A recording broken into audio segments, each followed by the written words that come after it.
The snowstorm came faster than anyone had predicted, swallowing the Montana countryside in thick, swirling white.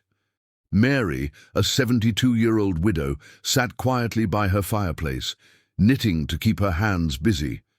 The wind howled against the old farmhouse, rattling the windows and making the wooden beams creak. She was used to solitude.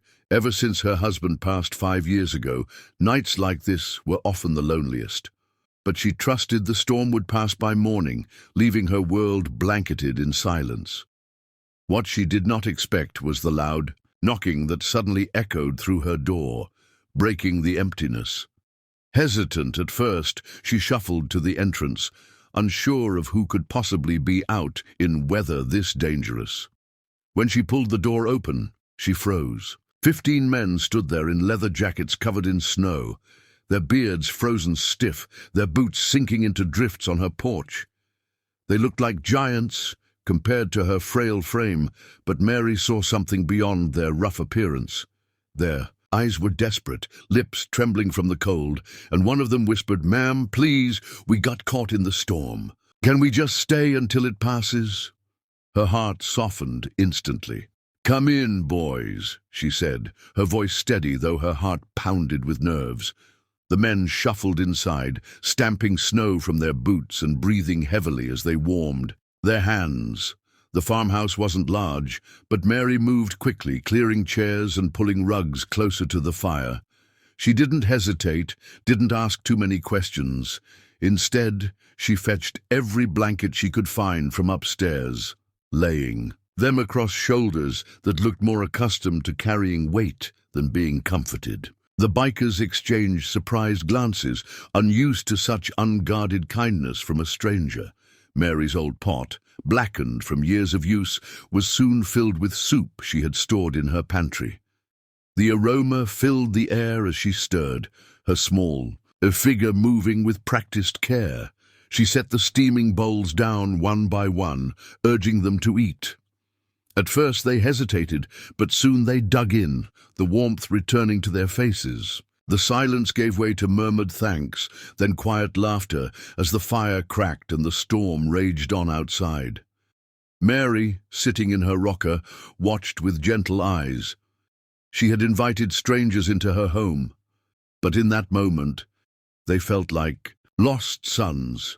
The night stretched on, with stories shared between spoonfuls of soup. Some of the bikers spoke about the road, about the families they missed, and the long miles still ahead of them. Others simply sat, wrapped in blankets, staring into the fire as though thawing both body and soul. Mary listened, nodding, offering smiles that carried more comfort than words. In her house, the storm outside seemed a little less cruel. She realized then that perhaps loneliness could be broken not by waiting for company, but by opening her doctor when the world least expected it. When dawn finally broke, the storm had calmed, leaving the countryside buried beneath thick, glittering snow. Mary rose early, her bones stiff but her spirit strangely light. She brewed coffee and quietly set bread to toast, expecting the bikers to slip away before the sun rose high. Instead, when she peeked outside, her breath caught. Not just the 15 bikes she had seen last night stood in her yard, but row after row of shining motorcycles stretching down the road. Nearly 100 riders had gathered, their engines silent, waiting as though paying respect to something far greater than themselves. Word had spread overnight through phone calls and messages between brothers of the road. The story of the kind old woman who opened her farmhouse in the storm traveled faster than the snow itself. Riders from all over came not just to see her, but to stand in solidarity, bringing gifts bundled on their bikes. Sacks of food, firewood, even warm coats. Mary stepped onto her porch, her eyes watering in the sharp morning air, but even more from the sight before her. One by one, the bikers raised their hands in greeting, their tough exteriors softened by gratitude. The original 15 stood closest, grinning like schoolboys caught in mischief. "We told them about you, ma'am," one said proudly, gesturing to the sea of bikes. "They all wanted to meet the angel who kept us alive last night." Mary chuckled, pressing her hand to her chest, unsure of what to say. Never in her years had she imagined that strangers, rough, leather-clad riders the world often judged, would line up outside her door just to show appreciation. She simply nodded, whispering, "You boys didn't have to do all this." But, clearly, they believed they did.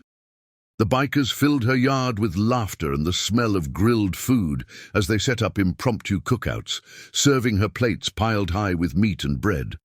Others stacked firewood neatly by her barn, fixing the fence that had been broken for years. Some even shoveled her long driveway, working as though it were their own. Mary moved among them, offering smiles and kind words, her frail figure wrapped in a shawl. For the first time in many winters, she felt alive again, surrounded not by silence, but by a family she hadn't known she'd been missing. As the sun climbed higher, she looked out at the hundreds of wheels, chrome glinting in the light. The snowstorm had brought danger, but it also brought unexpected kinship.